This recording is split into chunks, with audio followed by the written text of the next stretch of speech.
The house the McKays moved into the house on a gray Tuesday. No neighbors. No cell service. A house that seemed bigger on the inside than outside. 3 floors. 6 bedrooms. A basement they never remembered walking through during the tour. But the contract was signed. They stepped inside.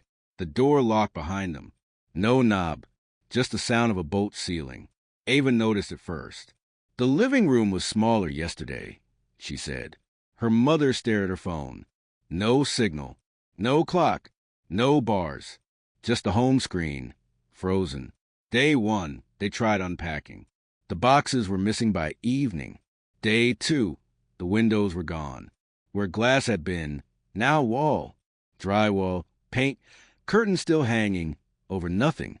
Day 3, the house had 13 rooms. They counted 12 in the listing, but one hallway stretched too far. One door was colder than the rest. One staircase descended forever. They found a list carved into floorboards.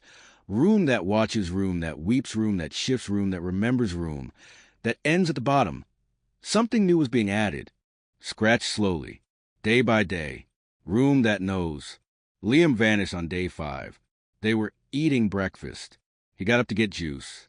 The kitchen door closed by itself. When they opened it, just a wall. Behind it, nothing. Not the pantry. Not Liam. On day 7, the power went out. They lit candles. Tried not to speak. The rooms had begun listening. They could feel it. You'd say, staircase. And 5 minutes later, a new one appeared where the wall used to be. They stopped speaking altogether. The room started moving. Ava slept in the master bedroom. Woke up in the basement. Tied to a chair. The lights flickered once. And when they came back on, her parents were watching her. Silent. Mouth sewn shut. She blinked, and they were gone. The ropes, too. She was standing now, but her wrists still hurt. She tried to open the front door. Now a mirror. She touched it, and her reflection didn't move. It looked at her, tilted its head, then smiled, then walked away while she stood still. The house groaned at night, not creaking, grinding, like it was digesting something.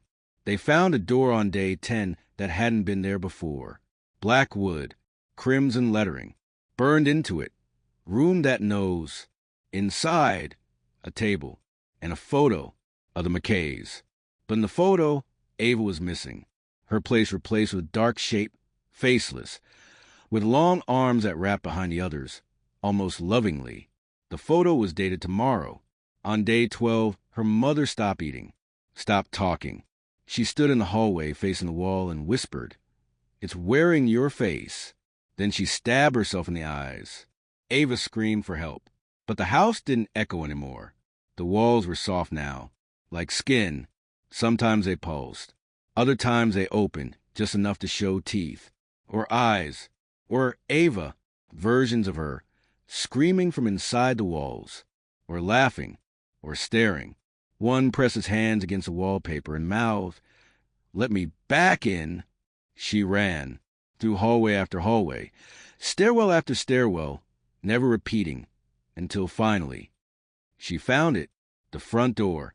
Real again, she grabbed the handle, turned, light poured in, grass, sky, wind. She fell through it, and woke up in her bed. The room was warm. Sunlight poured in. Her mother called from downstairs. "Breakfast, honey." Ava smiled. Relief. Then she turned over. On her pillow, a slip of paper. The same handwriting carved into the floorboards. It read, "Room that pretends." And from the hallway, the walls began to close in. And